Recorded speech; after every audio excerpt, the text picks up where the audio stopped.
is where the satire ends and the special comment begins, because this is not even remotely funny.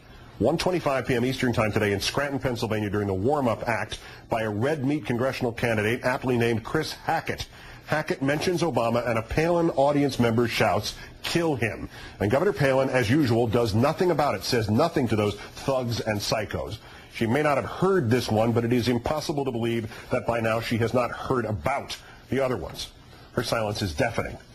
Just as, Senator McCain, you have done nothing when violence has been asserted. Correction, you have done one thing. Asked why in real time you do not repudiate this hatefulness, you act as if you are its victim. Speaking today to our NBC station in Washington.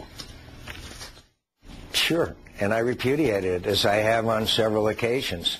And unfortunately, Congressman John Lewis is an American hero who I admire, made the worst and most unacceptable statement a couple of days ago that I've ever heard. He accused me and Sarah Palin of being involved with segregation, George Wallace, and even made reference to a church bombing where children were killed. Senator Obama has not repudiated that statement. Senator Obama should do so immediately. And it's the most outrageous thing that I've heard since I've been in politics, which is a long time. It's disgraceful. Disgraceful? Obviously, Senator, you haven't heard your own speeches or Governor Palin's and what people shout during them. And you haven't heard your state GOP chair in Virginia, Jeffrey Frederick, giving talking points to 30 of your field operatives heading out to canvass voters in the town of Gainesville, with a reporter present telling them to try to forge a connection between Barack Obama and Osama bin Laden to emphasize bombings and terrorism. And you haven't heard those volunteers. Your volunteers, Senator McCain, shout back, and he won't salute the flag. And we don't even know where Senator Obama was really born.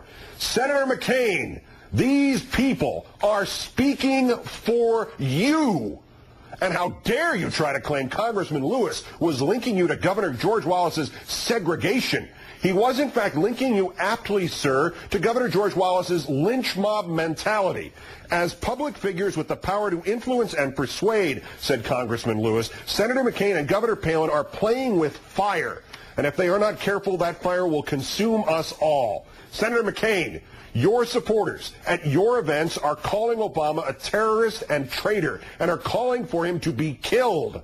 And yet you keep bringing back these same rabid right-wing nuts to deliberately stir these crowds into frenzies. And then you take offense when somebody who remembers the violence of our political past calls you on it. You, sir, are responsible for a phalanx of individuals who are shouting fire in a crowded theater.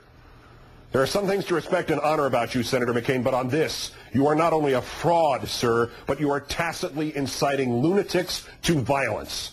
If you want to again grandstand and suspend your campaign, here is your big chance, sir. Suspend your campaign now until you or somebody else gets some control over it, and it ceases to be a clear and present danger to the peace of this nation.